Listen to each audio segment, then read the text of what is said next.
सिंध जी सुजाण धोरियन सिंध में पानी की खोट ते ॻणती जो इज़हार कंदे चयो आहे त सिंधु दरिया जा फितरी वहकरा बहाल करे सिंध के पंहिंजे हिस्से जो पानी फराहम कयो वञे।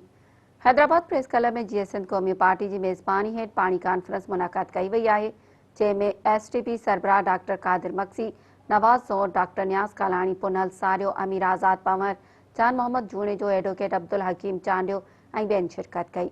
पानी कॉन्फ्रेंस के खिताब कंदे अॻवाननि चयो त गुज़िरियल केतिरनि सालनि खां पंजाब सिंध जे हिस्से जो पानी चोरी करे रहियो आहे, जंहिं सबबि सूबे जी लखे एकड़ ज़मीन बंजर थी रही आहे।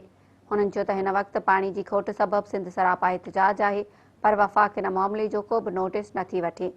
अफ़सोस जहिड़ी ॻाल्हि आहे त सिंध जे वॾे वज़ीर खे CCI इजलास में पाणी वारे मामले ते ॻाल्हाइण जी इजाज़त न पई ॾिनी वञे।